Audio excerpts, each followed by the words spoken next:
A year flew by since we launched Keeping It Real by Housing.com, our bi-weekly podcast delivering the latest in real estate. Now, 26 episodes later, it stands as a cornerstone for industry updates and insights. Today, as Dhruv Agarwala, Group CEO of Housing.com, PropTech.com, and Makan.com, I'm deeply honored to mark our podcast's first anniversary. Podcasts are unique. They allow us to explore both new horizons and deepen our understanding of familiar subjects, reaching a broad audience like no other medium. With Keeping It Real, our goal has been authentic, insightful dialogues on every episode. We've peeled back the layers of the real estate sector, grounding our discussions in solid data and cutting-edge research. We aimed to offer both broad and detailed insights to a diverse audience, from everyday consumers to industry experts curious about the nuances of India's real estate market. A huge shout out to our incredible podcast team. This year's achievements are just the beginning, laying the groundwork for even higher standards in the future. Keeping It Real is set to shine brighter in the podcast world. Thank you for joining us on this journey. Here's to more enlightening discussions and shared wisdom ahead. Thank you. Thank you, Dhruv, for a very warm message. We are deeply grateful to you for your continued support and motivation for this special podcast series. We would also wish everyone a very happy Independence Day. There cannot be a better occasion to thank our listeners for tuning in and helping Keeping It Real evolve into a go-to destination for news and insights on the real estate industry over the last 1 year. In this episode, we are privileged to bring you an insightful conversation that delves deep into the heart of PropTech transformation.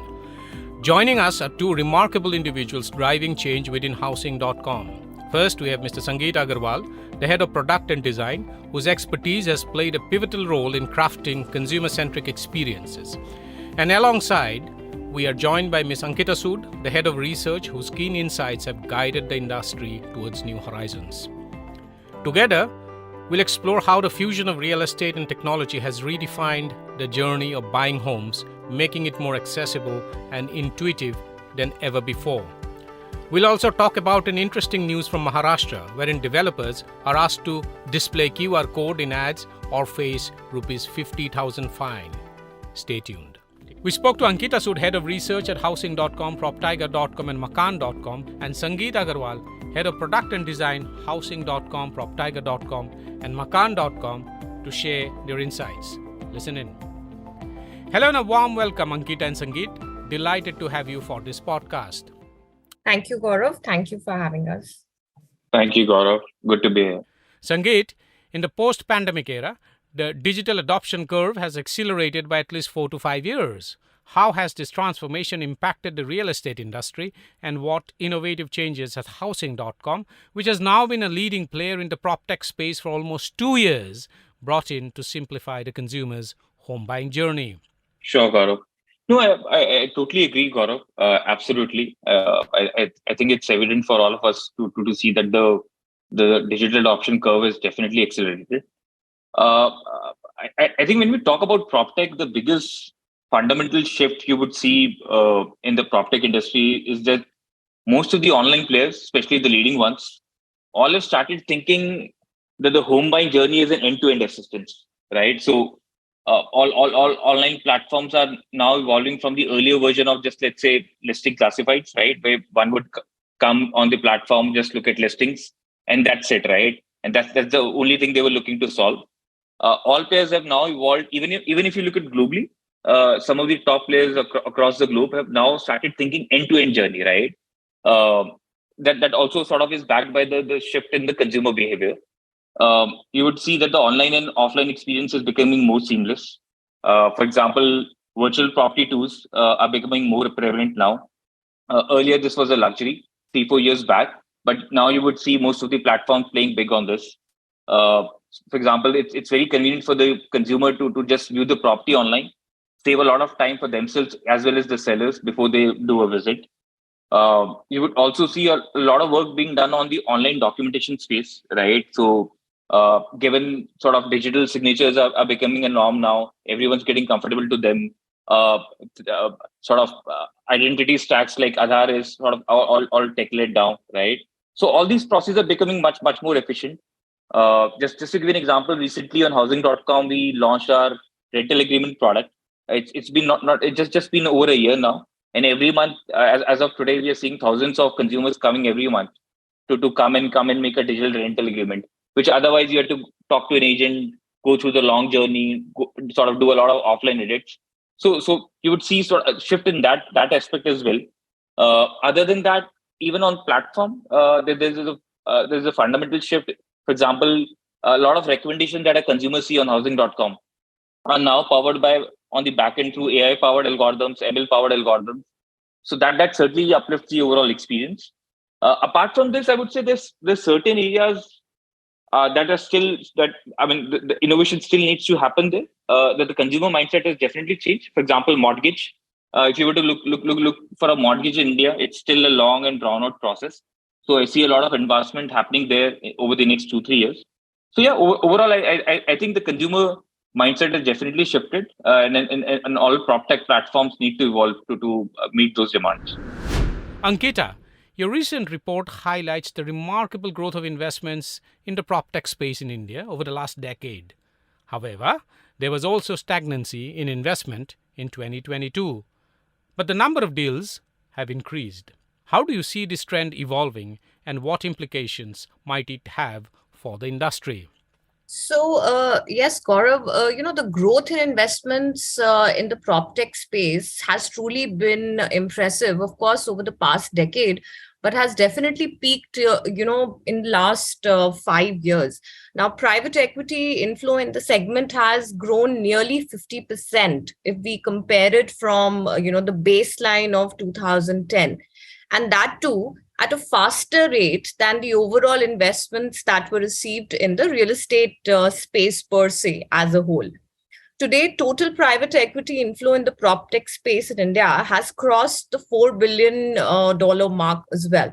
Now, coming to your second question, yes, we definitely see a dip in investments in 2022. But that, in a way, mirrors the global slowdown that's witnessed across the sectors and not only PropTech or real estate.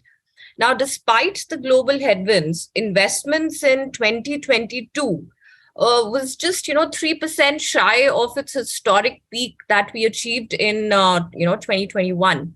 The Russia-Ukraine war, rising inflation, and supply shocks, all of that has actually impacted investments to a certain degree and has cautioned the risk appetite as well. Another bit that you highlighted was, yes, though there has been a dip in investments, which I said was a slight 3% only, the deal volume has reached an all-time high. Now, investors are diversifying their portfolios, seeking opportunities in early stage and smaller size deals, which signals a growing interest in the innovative startup and niche PropTech solutions that we're seeing in the country right now. The investors are keen on technologies, like what Sangeet mentioned as well. So yes, though there has been a 3% decline, if we compare it with the preceding year, the segment is growing pretty strong. Sangeet, with the abundance of high-speed data and multiple options, consumer attention spans have significantly decreased. How do you successfully engage with customers on PropTech platforms, considering real estate transactions involve high ticket sizes or monthly commitments in the case of rentals? What strategies do you use to maintain customer loyalty and usage, Sangeet? Yeah, Gaurav. It's a good question. Gaurav, I think the first thing we need to understand is that the home buying is not just a financial transaction; it's an emotional journey. Especially most of the time, you would see it's the whole family who's making the decision, right? So it's not just about an individual who, let's say, is deciding what let's say mobile phone to buy, right? So it's for us, it's very important to understand what are customer preferences, what are the pain points, and most importantly, as I mentioned, what are their aspirations. So all these things play a big factor when we design the experience for our consumers. we've seen from our experience, we've seen having high quality property photos and content goes a long way. Customers, more and more customers want to feel the home online and imagine themselves living in those homes before they plan to do a visit offline. Customers love browsing homes, and as you would know, right, it takes a lot of time. It's not like a 1 day or like a 1 week journey. Sometimes home buying takes even 6 months, 12 months to figure out the best home you're looking, right, for your dream home. So for that, we've seen that mobile app plays a big part there. So that has been a sort of a top focus. How do we make our mobile app experience better, so that it's easier for consumers to sort of not just sort of do the browsing in one session, to do it in multiple sessions on the go. Goes a long way. Having it, we talked about virtual tools, so having immersive and interactive tools such as virtual tools also play a big part. It also helps you bridge the offline and the online experience, right? So there are lesser surprises. Overall, I would just cap it that as a service provider, as a platform, we're looking to build trust with the consumer. Especially in PropTech, what you see is what you get is something you want to rely on. So yeah, all these things add up, Gaurav, in terms of building a superlative experience for the consumer and also bringing them back to Housing.com. Ankita, shared economy is leading in terms of investments in the PropTech sector in India, followed by construction tech and sales and marketing. How do you anticipate the growth trajectory of these PropTech business streams from this point onward? Yes, so Gaurav, in 2022, we saw that shared economy followed by construction technology, investments in construction technology and sales and marketing platforms. Together, they took a combined share of 90% in the total investments that flew, in 2022. Now, I will further elaborate on the trends that we are seeing in these segments. Shared economy has definitely gained traction, post-pandemic with flexible and affordable workspaces amid the hybrid work culture that we have, and most of the organizations adopting a hub and spoke model. So that has actually pushed a lot of investments coming into this segment, which had stagnated prior to the pandemic. Now, this trend is expected to continue with both co-working and co-living concepts evolving and adapting to the changing consumer needs. Coming to the next segments, that's construction technology, that took a 15% share in the overall investment pie. Now, this segment has been growing at a phenomenal rate now in the past few years. In fact, in the first half of 2023, the H1 of 2023, construction technology has taken the highest share, that's 67% in the overall investments that we see in H1. As building in an infrastructure, it's becoming more and more complex. There's a growing need for technologies that can enhance efficiency, safety, and the overall quality of construction. Today, the supply side is actively turning to technology used in construction to improve their operations, as we see.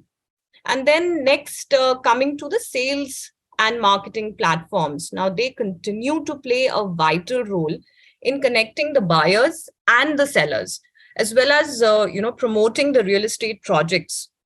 So as the industry embraces more and more digital, the digital path, like Sangeet also mentioned, we see that especially these three segments are slated for a good growth, in the second half of the year as well.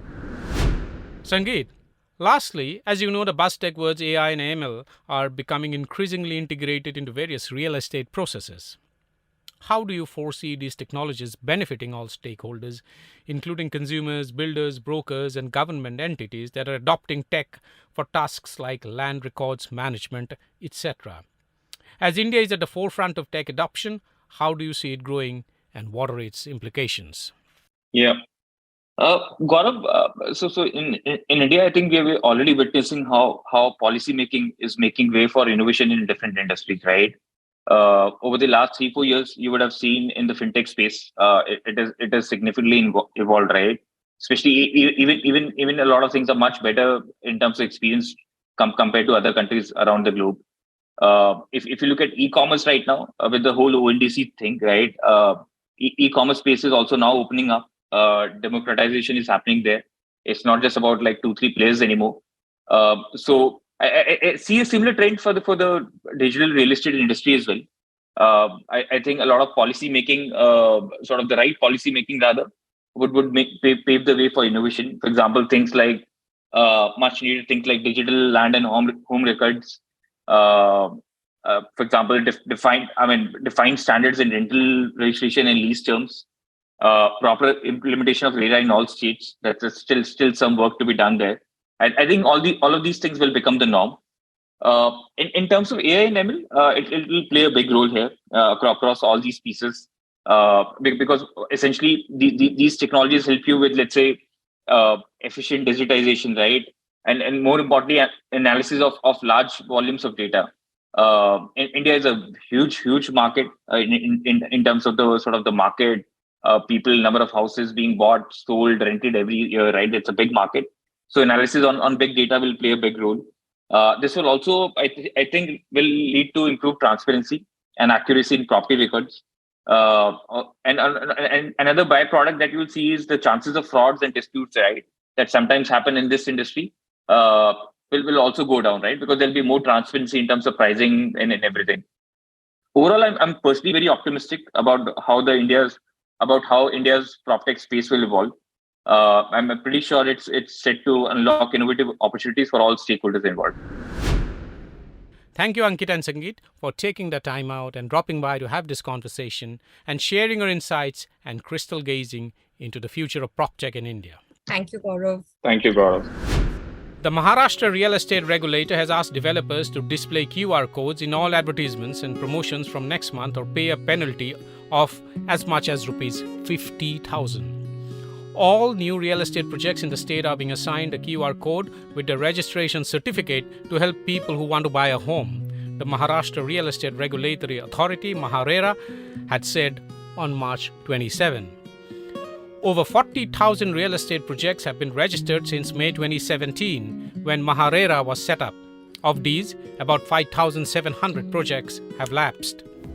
From August 1, promoters must prominently display the QR code, square black and white barcodes that are scannable, on each and every real estate project, promotion or advertisement published in all media. Failure to comply with the order will be construed as a violation of the directions and a penalty ranging from at least Rs 10,000 to a maximum of Rs 50,000, the regulator said in its order dated July 25. Quote, upon imposition of the penalty, if the promoter fails or neglects to rectify and remedy the violation or the contravention within 10 days, it shall be construed as a continuous violation of the directions issued, and appropriate action as deemed fit shall be taken against such promoters, the MAHARERA order said. Homebuyers can scan the QR code using their smartphones to get information about a real estate project, including details such as the name of the developer, date of registration, expected completion, complaints, approvals received, and status after construction starts. Quote, home buyers will be able to get information on whether any changes have been made in the approved plan, whether the registration of the project has been renewed, and all such details will be easily available with one click due to this QR code, according to MAHARERA. Despite global economic uncertainties, funding in PropTech firms experienced a slight dip in 2022, reaching $719 million, according to a comprehensive report by Housing.com. However, the PropTech sector has demonstrated resilience with a cumulative investment of nearly $4 billion between 2009 and 2022, boasting a remarkable compounded annual growth rate of 49%. The real estate industry is witnessing a shift where traditional conservative developers averse to change may be left behind as the digital approach proves indispensable for achieving desired results. Fortunately, most developers in India, especially the larger ones, have embraced digital technology and are reaping its benefits. PropTech's core objective is to enable delivery of high-quality residential or commercial units at competitive prices and in a timely manner to highly demanding customers. Customer centricity is paramount in the real estate industry, and PropTech plays a pivotal role in reaching out to customers, understanding the demands, and delivering projects on time and within budget. PropTech is already reshaping the traditional face-to-face real estate model, and the COVID-19 pandemic has further accelerated the adoption of digital technology in the sector. Virtual reality VR and augmented reality AR tools now allow buyers to virtually walk through properties, exploring layouts, fixtures, locations, and amenities like clubhouses and swimming pools. Artificial intelligence AI, machine learning ML, and big data analytics are extensively used by the real estate sector to gain insights into changing customer demands. Developers leverage these tools to sift through vast volumes of data, analyze current market trends, property prices, and assess future demand with greater accuracy. These digital tools are also essential for risk assessment and strategic planning, enabling developers to make informed decisions based on data-driven insights rather than relying solely on instincts. That's it from us for this episode. We shall be back again with a fresh episode of Keeping It Real by Housing.com with information and insights on the real estate industry. You can catch the episode on Housing.com, on the Housing.com app, on earshot.in, Spotify.com, Apple Podcasts, Google Podcasts, Ghana.com, and Geo7. Take care and stay safe.